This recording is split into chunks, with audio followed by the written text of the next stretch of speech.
Hello everyone and welcome to the post-game show. I'm Women Grandmaster Anastasiya Karlovich and I'm so happy to be joined here by Grandmasters Maurice, Ashley and Yasser Seirawan. Anastasiya, it was an amazing penultimate round with so many victories. I was really taken aback and crucial ones. Let's have a look at the standings, shall we? Shall we? In the ladies. In the ladies section, we have Carissa Yip with 7 points, sole leader in the tournament, followed by Irina Krush, Wesley and Anna Sargsyan, half a point behind. Then we have Anna Zatonskih on the 5th place. And in the open section? In the open section, we have also a sole leader. Fabiano Caruana managed to win today and got 7.5 points after 10 rounds. Wesley so follows his steps, only half a point behind, chasing Fabiano, and he will chase Fabiano tomorrow in the last round. Wow. Maurice, that victory by Wesley was technically gifted. It was an amazing, amazing victory. Indeed, and Wesley did what these professionals do. They take their time, they slowly wait, they watch you get in time pressure, and then they pounce when you make a mistake. Wesley did all of that, and when it came down to it, was able to pull this one off and give himself a chance to win tomorrow. Let's take a look at the video. So I think Wesley is doing well, but again, it's the clock. The clock times. Bishop takes e4 on the board. Maurice. The Indians think that it's even, though. Even? Even. In this position, even. After knight d6. I don't think Darush is thinking it's even. Yeah, well, we'll see, but I can't even bother to analyze because I can't get away from this clock. And Wesley keeps getting up. Oh, yeah. Like, I'm just going to keep making moves, I'm going to keep getting up, and I'm going to wait until you make a mistake.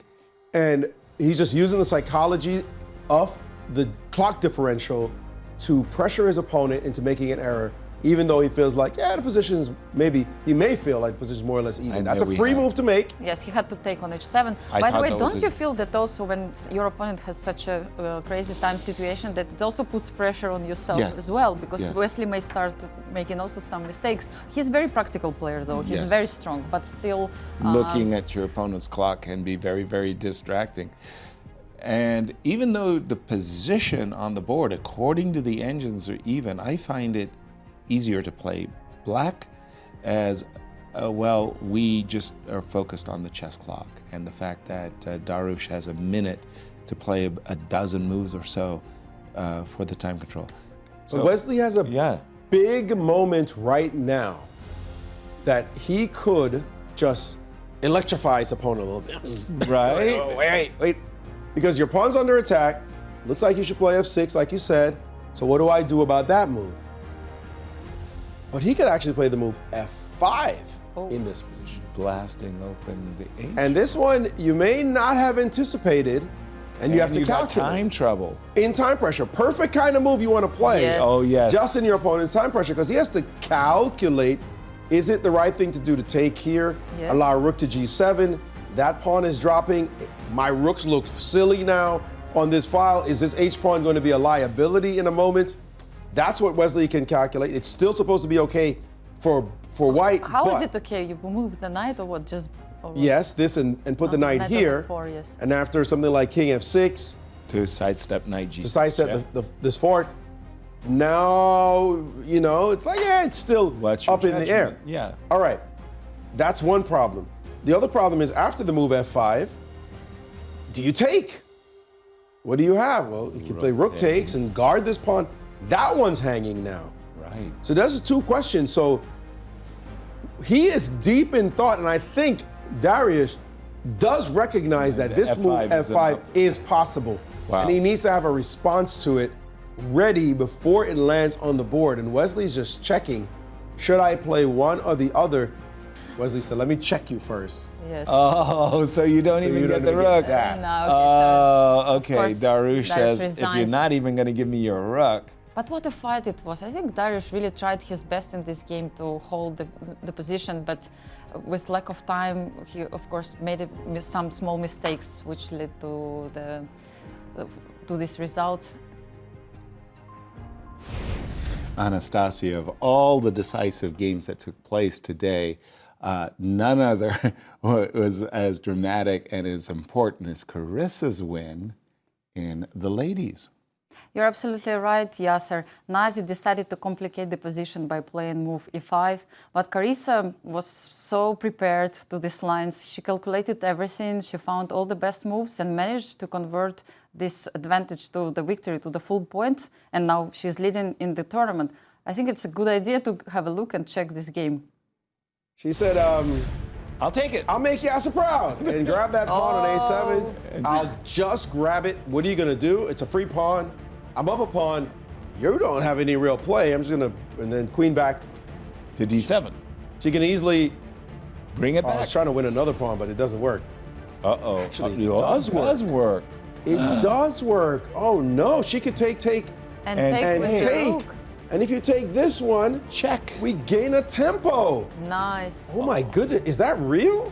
Hold on. So if not rook a7, what else then after all this? No, we'll start with bishop takes e4. You don't have knight Okay, c6. There is knight f5. Knight f5, then yes. check. And after rook g4, king moves, and Queen b6. there's some dancing though. Your queen on b6 is on a Oh, e5. very funny square. e5 doesn't do anything because we have the sneaky queen b5.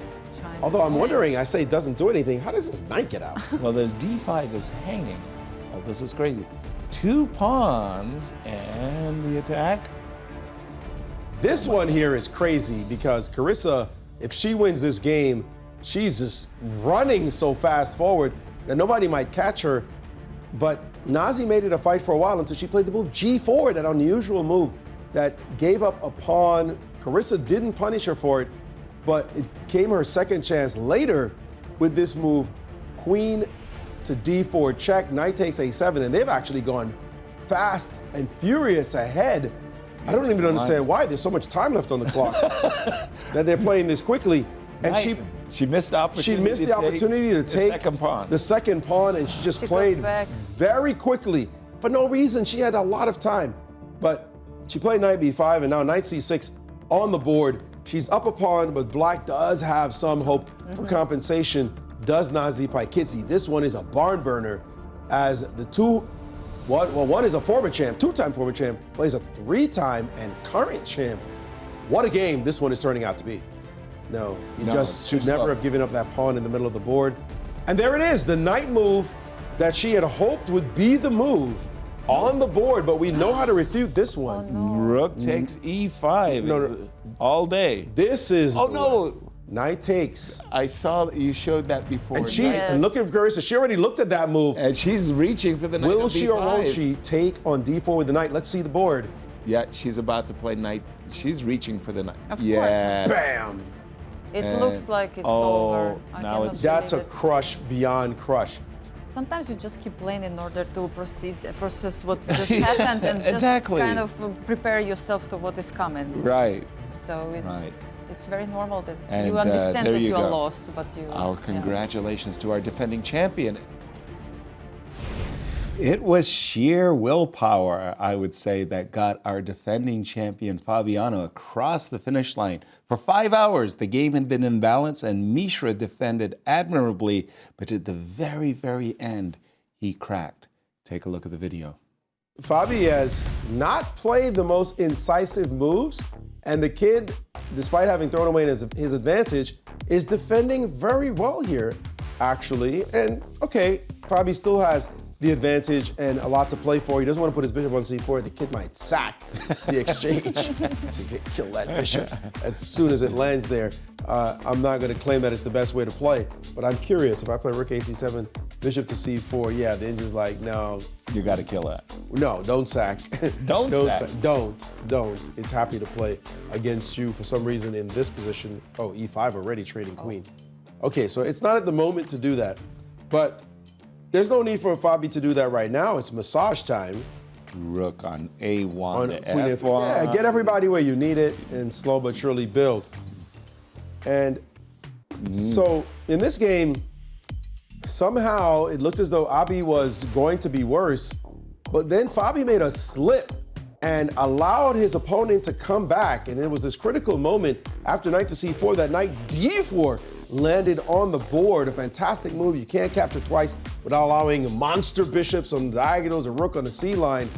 But then later, it was Abi who slipped in a critical moment and played bishop takes b3. in this position that he had such a wonderful position. He gave up his bishop, and that allowed Fabi now to stabilize the position. And we see that the opposite colored bishops, this pawn is blocked, this bishop is not so good, and it's white actually who has an advantage in this position as Fabi looks to win his 4th championship in a row. He'll win the B pawn as well. Yeah, he just resigns and Misha, they cannot stunning. believe. And what a needed win this was, because again, Fabi has got the black pieces tomorrow against Levon Aroni. And he knew he needed And you know to Levon win. is going to prosecute that game, and that extra half a point over Wesley could be huge. Today, our dear friend and colleague, Daniel Naroditsky, was laid to rest. We remember him through his smile, his joy, his wit, and incredible grace, certainly his kindness as well. And we have an interview from 2021 just showing what kind of personality he was that he had. Take a look at the video.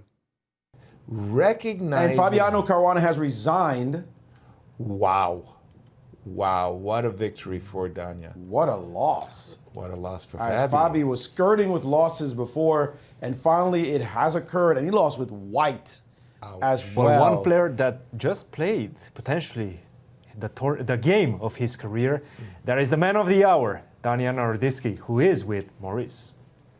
Indeed, Danya, congratulations on your win. You were having one of those tournaments, a little loss here, a win here. Roller coaster. Yeah, whoa, what's going on?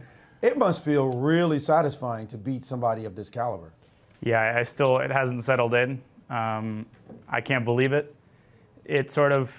Only until the very end, I thought that this has to be a draw. There's no way that I'm actually going to win. But when I found that key line with my king coming to d6, I'll show it a little bit later, I started to get the butterflies in my stomach. I realized when he spent 15 minutes that my calculations were correct. Obviously, it's an amazing, euphoric feeling.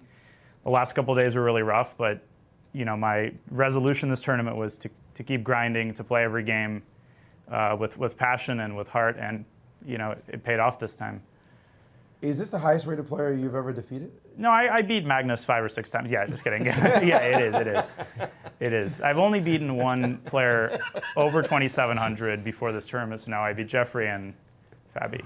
I'm the guy who calls the cops at the party when everyone's having a good time. To spoil it for everybody.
Our thoughts and condolences are with the Naroditsky family in their time of grief.